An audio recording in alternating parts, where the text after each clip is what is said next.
Karibuni tena. Natumai kwamba umepumzika vizuri. So, we are on the last round. Remember, I'm your host and we are hosting here Anthony Karaoke, a banker. Hakutuambia ni bank gani, but najua sikizi kuna banki mingi sana zile zenye zinachimbiwa tunnel and all that. And then we have Peter, who is a lawyer, and then we have lecturer Kamundi. So karibuni sana. We are on the last round. This round is usually to give solution and what to do and what not to do to the young people. So bado wacha tuzidi kuchangia kidogo kuhusu hii story ya positive aspect of social media, because it's only the positive aspect that is going to help the young people. Yes. And then maybe the negative we tell them to avoid. Yes. And I believe out of social media we get a very important topic to discuss, and I would like very much to invite Peter to come again and tell us about the negative and especially the pornography aspect, whereby it is really affecting it. If it started affecting you as a young person, remember it's going to grow with you maybe until you are dead. So it's very important that we discuss about it. So Peter, maybe hopefully you will feel free when we invite you again. Remember, we can invite you as solo, single, yani mono hivi ukuje discuss ukiwa solo. But now, before that, we are talking about how to find justice in social media. And I believe it's not we are all young people, and maybe we've been trying to find justice through social media and all that. So we won't say that we are going to leave it to Peter only, who is a lawyer, but I believe we all I'm so much used to thank economic bit of it. So najiondoa kwa story. So Peter, maybe you take us through on how we can find justice kwa social media. Thank you. I think with regards to justice, I think social media is a very good platform for putting certain crimes out there. There are so many crimes that go unnoticed, because maybe people are afraid that the perpetrators will come after them and stuff. Yeah? But social media at least gives us that platform to.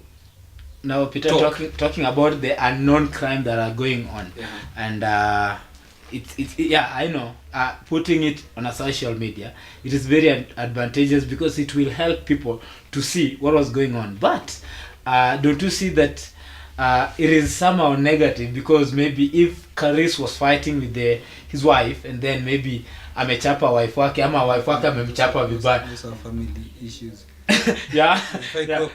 Ndio tuseme wife wake amemchapa vibaya sana, and then we expose it kwa social media. Inaleta justice kwa bibi yake, but is it really a nice thing to expose now family affairs, and especially Karis being beaten?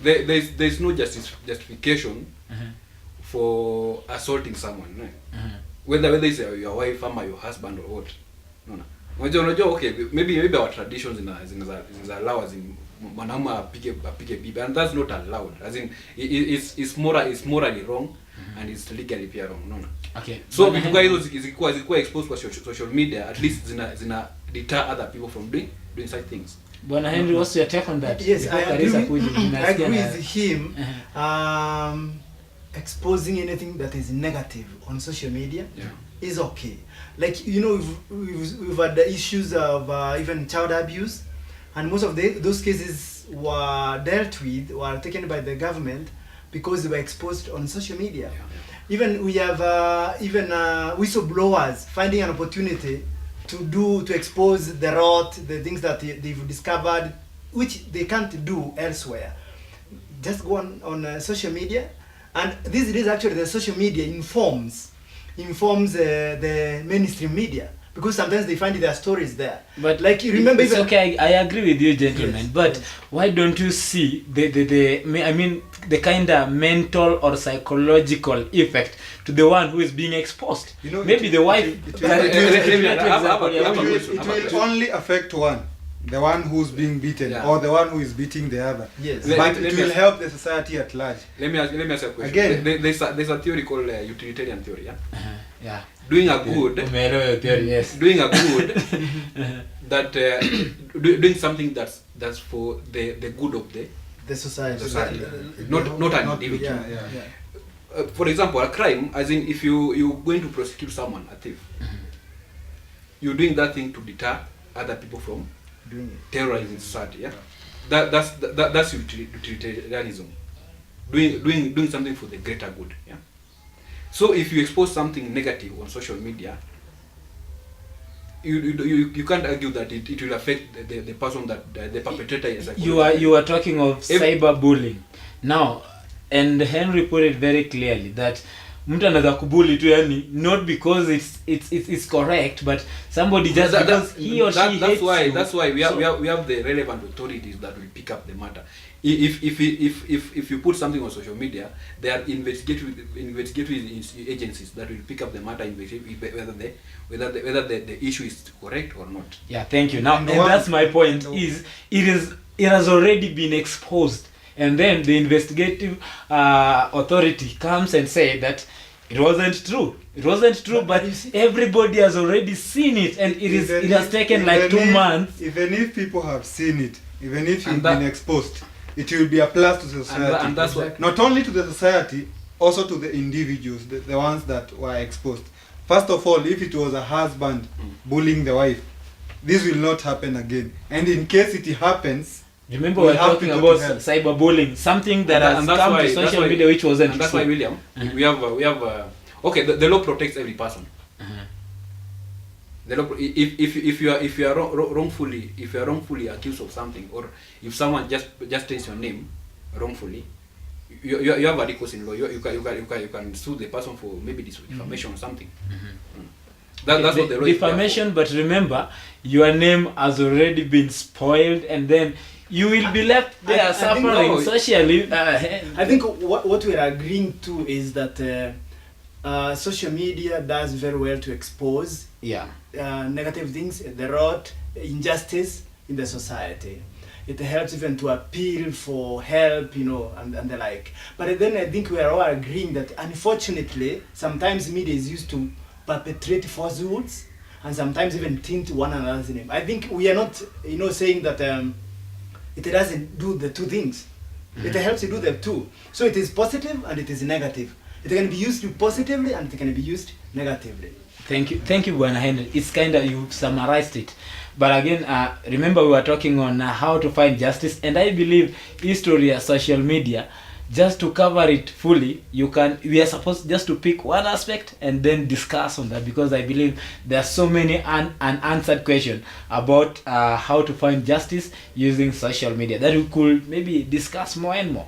Sasa mwalimu tayari tushaongelelea how hatukuongelelea how social media is helping young people academically, because we were just seeing or criticizing how young people are using maybe social media ili waweze kusoma haraka bila go into details.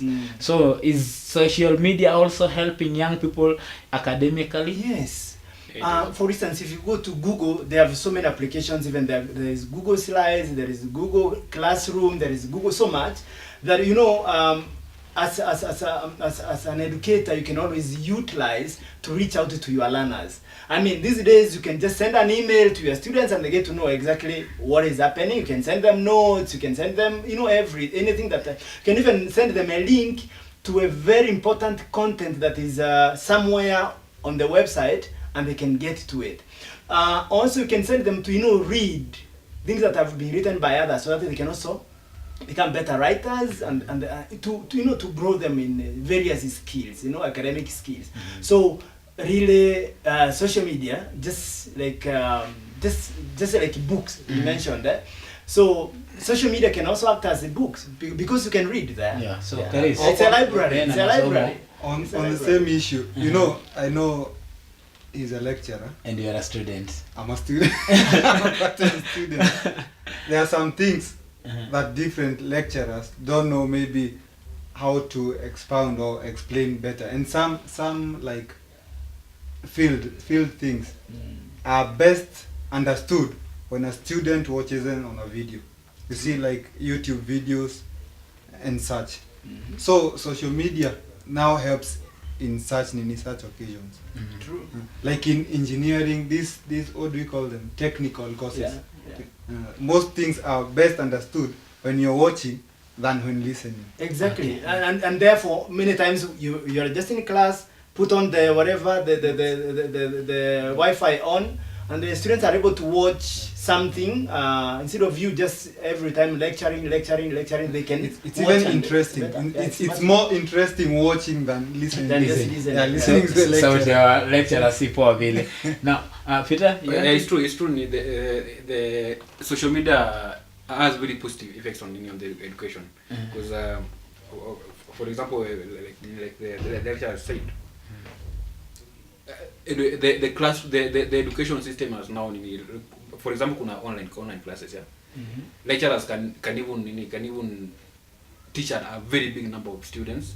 Like imepea people options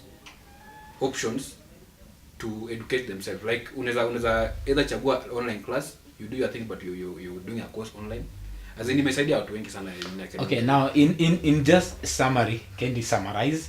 Tell us how young people can benefit from social media economically. Just in summary, apart from, because I know we've dwelled a lot on marketing. Now, is there other ways young people can benefit maybe economically from social media? Ili bundles zetu hata kazi zimeongezewa tax zisikue tu ni za kuchat peke yake, so kuna venye tunaweza benefit from social media. One social media inasaidia the young people kukuzana, niseme hata kusaidiana, charity.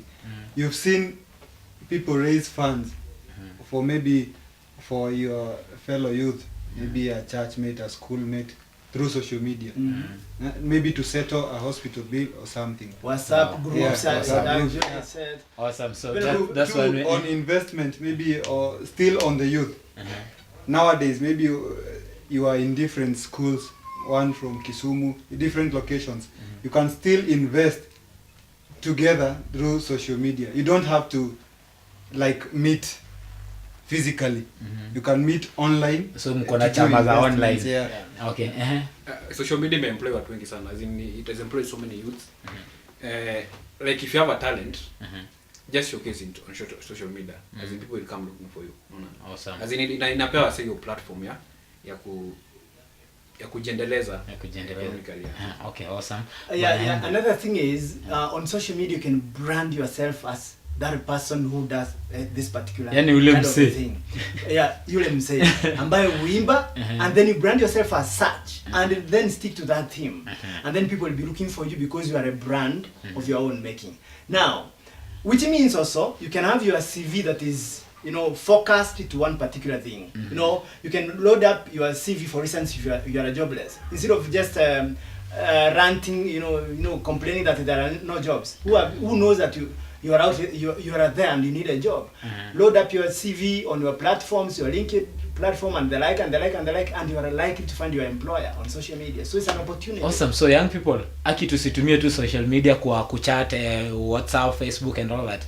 Alafu na kufanya hizo zingine negatively like watching pornography, and I'm very particular by the on that because having here the talk and all those, I know it's really affecting young people. Na vijana tusikubali kuangamizwa na vitu zingine zenye hazi make sense. If it is not adding value, then you leave it. Now, because mwelekezi wangu pia ameanza kusema time, and we are only left with 1 minute. Sasa hiyo 1 minute nataka mshe nyinyi wenyewe venye mtaitumia. Ukitumia mingi shauri yako, but advise the young people. Tukianza na Bwana Henry. Time. Spend your time well and constructively on social media if you have to be on social media. But even, let me begin, I think it's important for you to be on social media. And choose which one you want to be in and approach it constructively. Use it for your benefit, not just to make noise there and to just abuse one another and the like. So use your time well there. Don't use spend 24 hours on social media. Thank you. I say,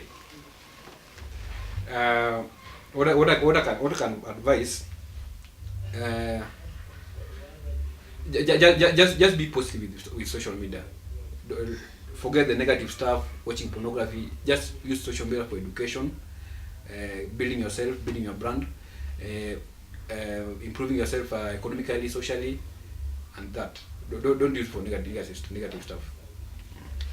Avoid negative. My advice on social media, everything is in the social media. It's up to you to know how to use it. Investments, if you want to grow, it's in the social media. Again, if you want to go down, it's still in the social. So it's up to you to know how to utilize it well. That's all I have to say. Wow, awesome. Thank you very much, gentlemen. It was a pleasure hosting you, and I believe if invited, you will come back. And I, of course, you know, Bwana Kamondi is always here. He's a residential, yani ni wale waanzilishi wa hii show, and he's been with us all through. So thank you very much, Bwana Kamondi. And gentlemen, I know this is your second show here, so asanteni sana. Natumai kwamba tukiwaita bado mtakuja. Peter, tutakuita tena ili tuweze ku break history za pornography and how again. I know there are so many things that hatungeweza kuongelelea because of time, but I believe if you are called to discuss, you will always come. So asanteni sana to young people. Life ni yetu.